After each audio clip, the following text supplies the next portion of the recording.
అందరికీ నమస్కారం. సుధాస్ కిచెన్కి స్వాగతం.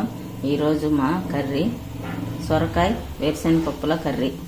దానికి కావాల్సిన పదార్థాలు: ఆనియన్, కరివేపాకు, టమోటా, సొరకాయ ముక్కలు చిన్నగా కట్ చేసుకున్నవి, ధనియాలు, పట్ట, మొగ్గ, పసుపు, కారం,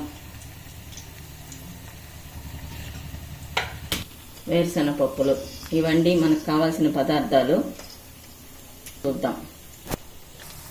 ముందుగా ధనియాలు, పట్టా, మొగ్గ లైట్గా వేయించుకోవాలి.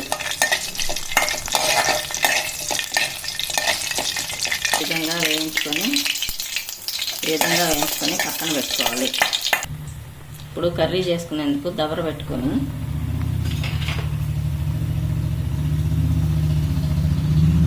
3 టేబుల్ స్పూన్స్ ఆఫ్ ఆయిల్, ఆవాలు,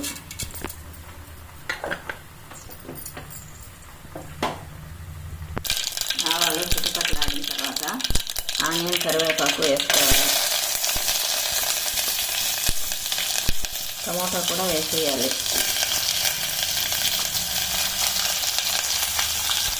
ఇది కొంచెం లైట్ బ్రౌన్ కలర్ కావాలి. ఈలోపు మనం వేయించుకున్న ధనియాలు, పట్టా, మొగ్గ, వేరుశెనగ గుళ్ళు మెత్తగా మిక్సీ పట్టుకోవాలి. ఈ విధంగా లైట్గా వేగిన తర్వాత దీంట్లో పసుపు, 1 స్పూన్ పసుపు, రుచికి సరిపడినంత ఉప్పు, సొరకాయ ముక్కలు వేసుకొని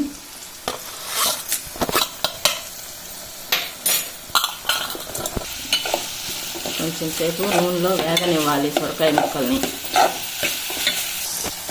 ఈ విధంగా సొరకాయ ముక్కలు వేగిన తర్వాత కారం వేసుకోవాలి.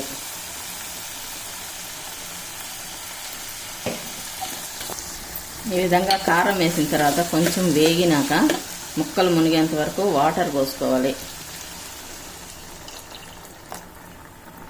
ఇప్పుడు ముక్కలు మెత్తబడేంత వరకు ఉడకనివ్వాలి.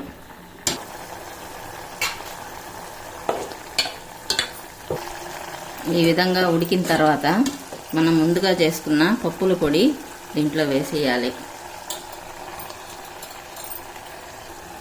ఇప్పుడు దీంట్లో కొన్ని వాటర్ వేసి వేయాలి.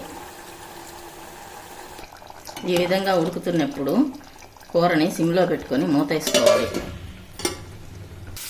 ఇప్పుడు చూసుకున్నాం ఉడికిందేమో.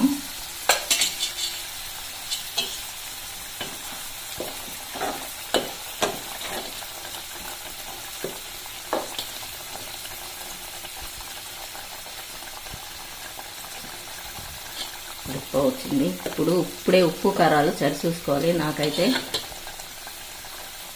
సరిపోయినాయి. ఒక 2 మినిట్స్ ఉండిచ్చి ఆపేసుకోవాలి. చూసుకుందాం. 2 మినిట్స్ అయింది. చూసుకుందాం ఒకసారి. అయిపోయింది. ఆయిల్ ఈ విధంగా పైకి వచ్చిన తర్వాత ఆపేసుకోవాలి. వేడివేడిగా సొరకాయ పప్పుల కూర రెడీ.